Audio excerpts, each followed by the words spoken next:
All the best. Happy holidays. I got to tell you about this weekend. We're playing in Red Deer. So it's all over the province. So the South team played 3 North teams and vice versa, to save on some travel. So we played the best team from Edmonton, and they're coached by an ex-Oiler, and his daughter is really good. So her and her line mate are leading the league by so much, it's unbelievable. The one girl's averaging 3 points a game. And they play half the game. They play 28 minutes each, the game we play them. And they work together doing scissors and give and goes, and like it's a totally different game going on. But they beat us 4-3 and we outplayed them overall. But this one girl, she shoots rockets. She shoots like a midget AAA boy. And she's a big girl and with good skills. But that kind of goes to that point of playing your best players all the time. And if you've got exceptional players, it's a real challenge for your team to be able to handle them. So just thought I'd throw that in there. And then we've been having some trouble scoring. So that's a good we're playing point. a weaker team. Yep. We're playing a weaker team. And we didn't get our first goal until we got 30 shots. So we ended up winning 4-1. We got 61 shots, or 4-0. Sorry. But scoring goals is always a challenge for the girls, for sure. Too bad, Rick never got to talk there. Too bad. Yeah, I wanted to ask him about his team and how he adapts that power play in PK. Well, Hal's on here, Wally. Yep, Hal, go ahead. He's got some stuff. You've heard most of it, and you've been through it before many times, many generations of players. Where are you at now? Hi. Good morning. Sorry, every other week I have a business call I'm on for about an hour and a half. I think this is, I spent an hour yesterday with a high school varsity and JV talking to them about, they won their first 2 games, they lost their last 3. And they've gotten totally outplayed in the second period of the games they've lost, and they lose them by a goal. And I went in to talk to them without the coaches. They were back in the coaches' locker room. And this whole issue, I appreciate what Kim was saying. I've got the same issue with my peewees.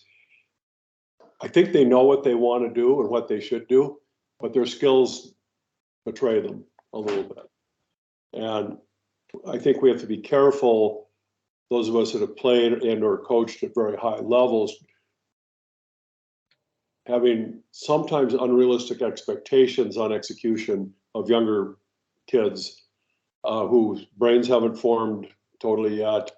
And, they're not high level athletes. They're just kids trying to do the best they can. Same thing with high school. One of the questions I asked them, and I've done this before, what are you afraid of?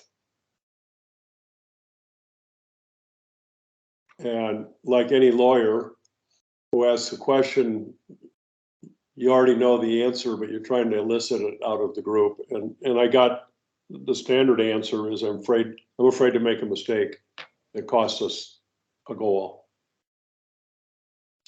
But there's another answer that I was searching for, and that was, why won't forwards get in front of the net? They'll get off to the side and face the shooter, but they won't get in front very often, even on a rush. If you're playing a center drive, the puck's coming up the outside with speed. And the answer is, finally, one of the kids said, I don't want to get hit in the head with the shot. And then I saw their heads go up and down like this.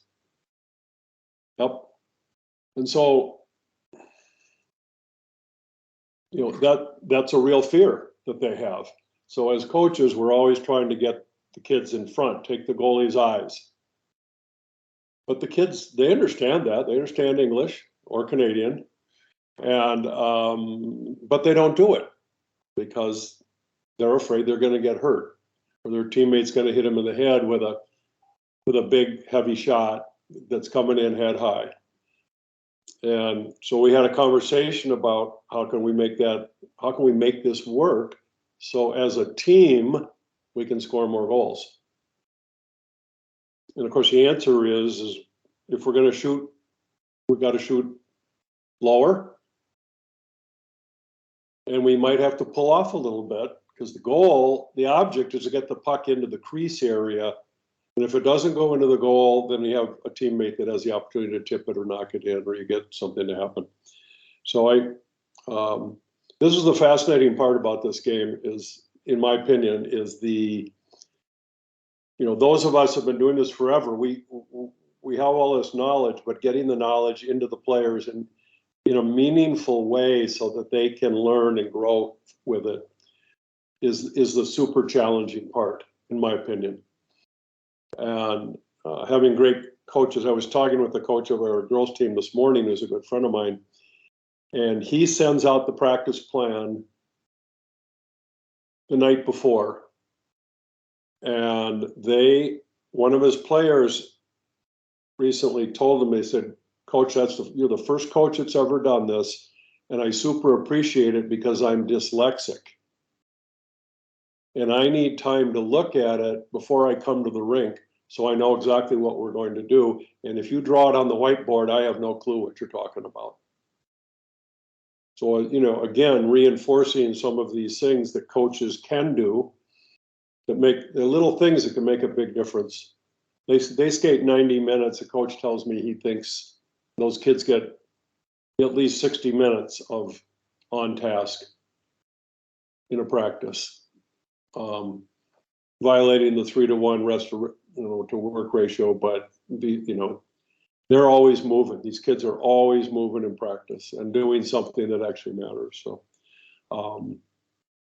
back to the Pee-wees, we're making great progress with our kids, but mostly skill-based stuff. But they're getting better. Their structure's good. It's just their passing skills betray them. But then again, fear. We've got a couple younger kids, and I talked to them, and I finally said to them, they're 4 foot something. I don't know how, they're 4'5" or 4'6", and they're playing against kids that are 6 feet. I said, maybe you don't want to catch the puck? And they kind of smiled. There's 2 twin brothers. That's yeah, because there's fear. They're afraid. They're going to get lit up. They're getting better. They're now becoming more physical themselves, and they're now learning how to handle themselves. But as coaches, I think we have to be patient, and we have to take the time to understand what's in their heads before we can just start pounding stuff in them. So that's my deal for today. I hope it was helpful. Hal, you mentioned the word fear. I had a coach at university, C.C. Eves. He's the grandfather of the Eves that played and coached in the NHL. And when you talk about, we don't talk about fear at that level. Fear at the NHL. Right. But I was always fearful about playing poorly, about not winning. Yep. And he took fear and embraced the word at the very competitive levels. He said it's positive apprehension. It's a good thing. Yeah, that's interesting. I like that. And those 2 words I just shared with the U16 coaches interviewing a player yesterday. Mm-hmm. The word fear just happened to come up in the interview conversation. Yeah. Of course, just like this moment, I jumped on it and tried to make the point that it's a good thing. Now, in your case, recognizing it in good is good. It's there. Some coaches may not even think it's there, but by accepting it, embracing it, and teaching how to deal with it Yep. at your level, how to be lower, how to get inside position, Yep. you actually have a physiological Advantage. advantage. Yeah. So the reality there at the highest level, you don't have to teach as much technically. It'll make you more competitive and be more successful to be better. Yep. But that psychological tension that we put on ourselves to win the game, even as a coach, and Yep. shorten the bench. Oh, yeah. And that brings me to the question that we dealt with earlier here. When you coached, how did you manage the bench and use your best players more often on the power play? Did you not?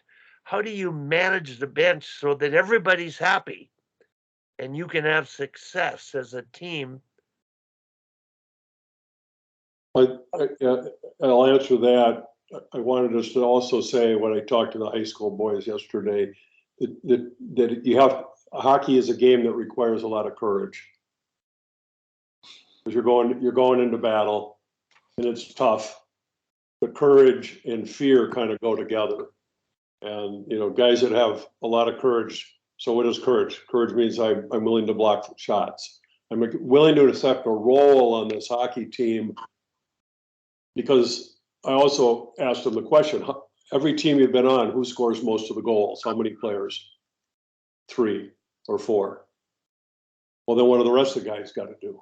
It's things, everybody's got to have a role in this, in the collective effort so we can win the game. So blocking shots is critical. You block 8 shots, you save a goal against. You take 8 shots, you score a goal on average. What else can you do? You can be physical in the corner. You can be a disruptor. You can be a great penalty killer.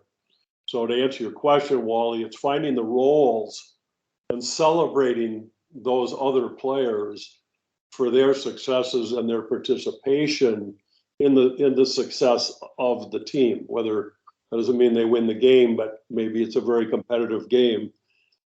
And I always make a really big point, and I try to tell other coaches, those third liners clearly aren't first liners, but you got to find a role and you got to embrace them and encourage them and put them in positions where they can have success and they can offer. We did a long time ago with when Jim Johnson was coaching in the American Hockey League for the Lightning, Norfolk, Virginia, and he put together an on-ice effectiveness rating. I think I sent that to you, Wally, a bunch of years ago. And they, going through video, they would give points, positive points and negative points for great plays. So, for instance, if a winger blocks a shot when they're shorthanded, he got 2 points for that. But the D only gets 1 because they're supposed to block shots. It's stuff like that. I mean, you can make up your own metrics, but at the end, everybody gets a score in terms of what their contribution was to the cumulative outcome of the game, to their effort as a team. And it's no different than Tom doing the passing thing. And we've been following his example, and we don't share it with the kids too much, but I did comment to them that in the last game, 2 or 3 of you never made a completed pass in the game. And we need to work on that. So anyways, hope that answers your question. Like Kim, I have to run off to a business meeting here in just a couple of minutes, but sorry I'm late on this week. Thanks for coming on, Hal. Yeah, Tom, anything to throw in there? Well, just yeah, those are all factors, fear and courage and all those kind of things. It's definitely the toughest game there is because of all things, having to skate and a stick in your hand and you get hit and all these kind of things. It's a multi-dimensional kind of problem-solving game. And that's why,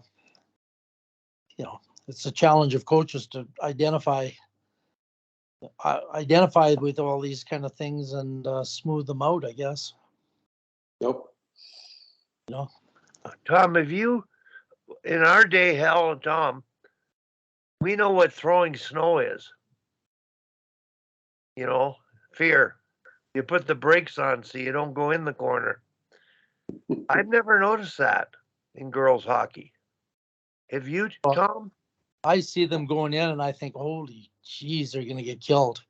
Because without the crashing, like Tanev got hit so hard the other day in the Flames game, 15 seconds in, this guy, it should have been boarding. Yeah. But he hit him so hard, he's out. And I think it was kind of a whole body concussion. He got hit. So I see the girls, like I got this one little girl, she's 5'2", and she goes right in the middle of all the other team. And I think she's going to get murdered. And she's one of the top Irish dancers in Canada. And somehow she walks through everybody without ever getting touched. And she doesn't do toe drags and all kinds of fancy stuff. She does it all with her legs and head fakes. And I don't think I've ever seen a player that can do this kind of thing.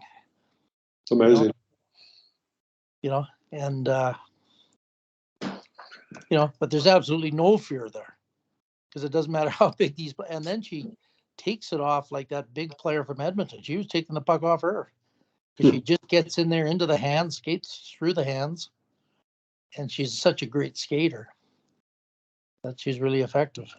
So That's cool. I got to run, boys. We'll see you next week. Hal. Yep. talking health. Yeah, talk to you. Tom, of all the coaches I've watched, you are one of the few that plays everybody. They feel valued. And you're able in a game to use people properly.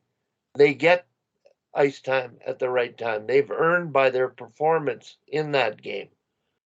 Was that always a part of your coaching, or did you acquire it? I think